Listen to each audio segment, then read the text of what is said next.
Hello, my darling childrens. We are going to continue with the next chapter called Awakening. And it is, I believe, chapter 5. And just for a little refresher, we left off with the egg hatching. Okay, here we go. The dragon was no longer than his forearm, yet it was dignified and noble. Its scales were deep sapphire blue, the same color as the stone. But not a stone, he realized, an egg. The dragon fanned its wings. They were what had made it appear so contorted. The wings were several times longer than its body and ribbed with thin fingers of bone that extended from the wing's front edge, forming a line of widely spaced talons. The dragon's head was roughly triangular. Two diminutive white fangs curved out of its upper jaw. They looked very sharp. Its claws were also white, like polished ivory, and slightly serrated on the inside curve. A line of small spikes ran down the creature's spine from the base of its head to the tip of its tail. A hollow, where its neck and shoulders joined, created a larger than normal gap between the spikes. Eragon shifted slightly, and the dragon's head snapped around.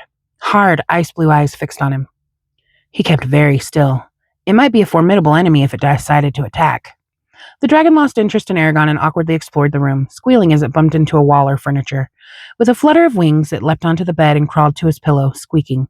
Its mouth was open pitifully, like a young bird's, displaying rows of pointed teeth. Eragon sat cautiously on the end of the bed. The dragon smelled his hand and then nibbled his sleeve. He pulled his arm back. A smile tugged at Eragon's lips as he looked at the small creature. Tentatively, he reached out with his right hand and touched its flank. A blast of icy energy surged into his hand and raced up his arm, burning in his veins like liquid fire. He fell back with a wild cry. An iron clang filled his ears, and he heard a soundless scream of rage. Every part of his body seared with pain. He struggled to move, but wasn't able to. After what seemed like hours, warmth seeped back into his limbs, leaving them tingling. Shivering uncontrollably, he pushed himself upright. His hand was numb, his fingers paralyzed. Alarmed, he watched as the middle of his palm shimmered and formed a diffused white oval. The skin itched and burned like a spider bite. His heart pounded frantically. Eragon blinked, trying to understand what had occurred. Something brushed against his consciousness like a finger trailing over his skin. He felt it again, but this time it solidified into a tendril of thought through which he could feel a growing curiosity. It was as if an invisible wall surrounding his thoughts had fallen away, and he was now free to reach out with his mind. He was afraid that, without anything to hold him back, he would float out of his body and be unable to return, becoming a spirit of the ether. Scared, he pulled away from the contact. The new sense vanished as if he had closed his eyes. He glared suspiciously at the motionless dragon. A scaly leg scraped against his side and he jerked back, but the energy did not shock him again. Puzzled, he rubbed the dragon's head with his right hand. A light tingling ran up his arm. The dragon nuzzled him, arching its back like a cat. He slid a finger over its thin wing membranes. They felt like old parchment, velvety and warm, but still slightly damp. Hundreds of slender veins pulsed through them. Again, the tendril touched his mind, but this time, instead of curiosity, he sensed an overpowering, ravenous hunger. He got up with a sigh.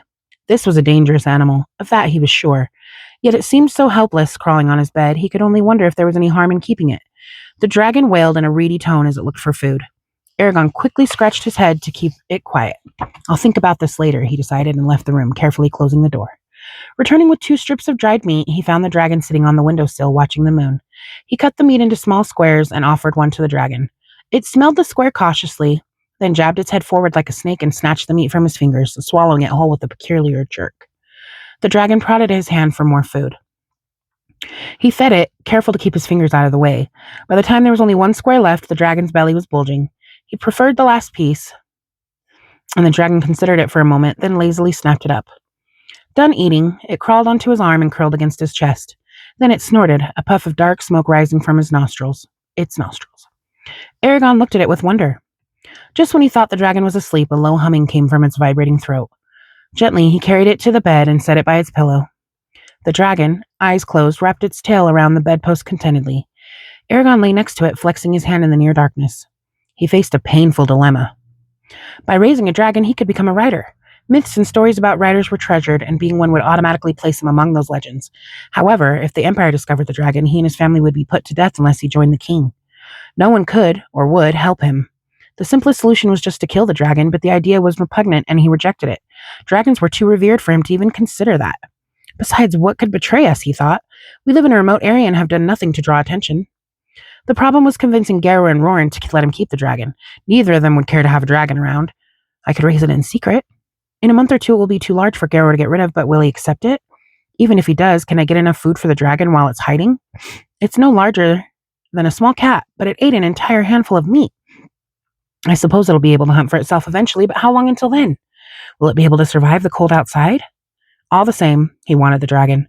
The more he thought about it, the surer he was. However, however things might work out with Garrow, Eragon would do everything he could to protect it. Determined, he fell asleep with the dragon cradled against him. When dawn came, the dragon was sitting atop his bedpost like an ancient sentinel welcoming the new day. Eragon marveled at its color. He had never seen such a clear, hard blue.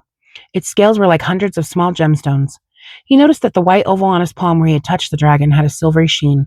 He hoped he could hide it by keeping his hands dirty. The dragon launched off the post and glided to the floor. Eragon gingerly picked it up and left the quiet house, pausing to grab meat, several leather strips, and as many rags as he could carry. The crisp morning was beautiful. A fresh layer of snow covered the farm. He smiled as the small creature looked around with interest from the safety of his arms. Hurrying across the fields, he walked silently into the dark forest, searching for a safe place for the dragon to stay. Eventually, he found a rowan tree standing alone on a barren knoll, its branches snow-tipped gray fingers that reached toward the sky. He set the dragon down by the base of the trunk and shook the leather onto the ground. With a few deft movements, he made a noose and slipped it over the dragon's head as it explored the snowy clumps surrounding the tree. The leather was worn, but it would hold. He watched the dragon crawl around, then untied the noose from its neck and fashioned a makeshift harness for its legs so that the dragon would not strangle itself. Next, he gathered an armful of sticks and built a crude hut high in the branches, layering the inside with rags and stashing the meat. Snow fell on his face as the tree swayed. He hung more rags over the front of the shelter to keep heat inside. Pleased, he surveyed his work. Time to show you your new home, he said, and lifted the dragon up into the branches. It wriggled, trying to get free, then clambered into the hut where it ate a piece of meat, curled up, and blinked coyly at him. You'll be fine as long as you stay in here, he instructed. The dragon blinked again. Sure that it had not understood him, Eragon groped with his mind until he felt the dragon's consciousness. Again, he had the terrible feeling of openness, of a space so large it pressed down on him like a heavy blanket. Summoning his strength, he focused on the dragon and tried to impress on it one idea. Stay here. The dragon stopped moving and cocked its head at him. He pushed harder. Stay here. A dim acknowledgement came tentatively through the link, but Eragon wondered if it really understood. After all, it's only an animal. He retreated from the contact with relief and felt the safety of his own mind envelop him. Eragon left the tree, casting glances backward. The dragon stuck its head out of the shelter and watched with large eyes as he left. After a hurried walk home, he sneaked back into his room to dispose of the egg fragments. He was sure Garrow and Roran would not notice the egg's absence. It had faded from their thoughts after they learned it could not be sold. When his family got up, Roran mentioned that he heard some noises during the night, but to Eragon's relief, he did not pursue the issue. Eragon's enthusiasm made the day go by quickly. The mark on his hand proved easy to hide, so he soon stopped worrying about it. Before long, he headed back to the Rowan, carrying sausages he had pilfered from the cellar.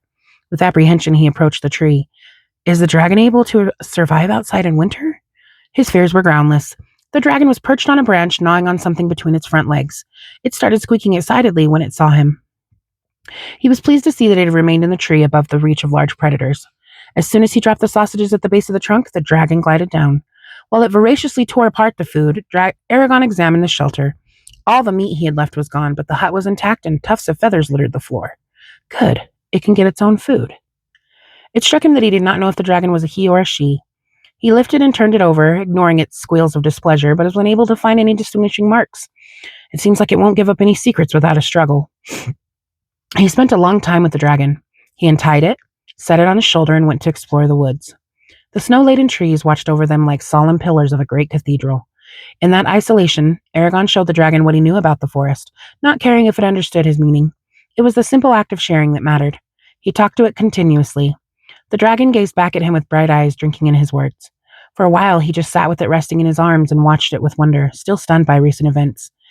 Eragon started for home at sunset, conscious of two hard blue eyes drilling into his back, indignant at being left behind. That night, he brooded about all the things that could happen to a small and unprotected animal. Thoughts of ice storms and vicious animals tormented him. It took hours for him to find sleep.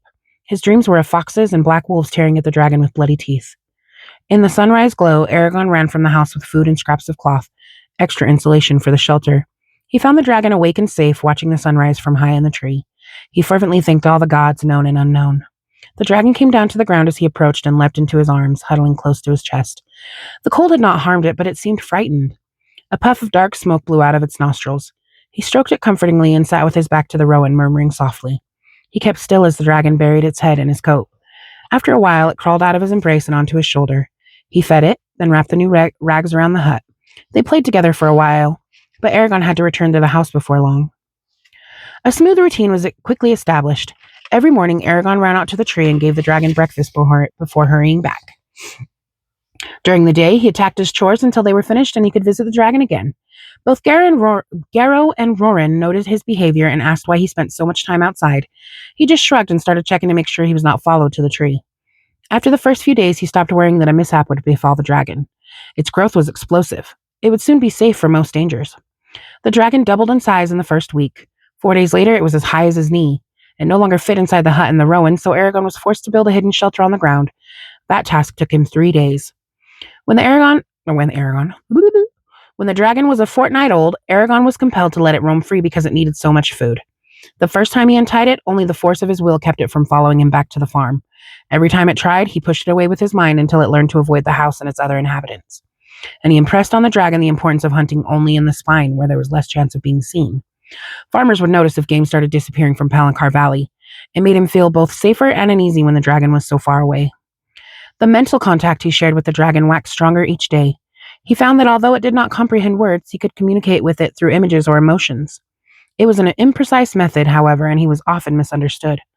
The range at which they could touch each other's thoughts expanded rapidly. Soon Eragon could contact the dragon anywhere within 3 leagues.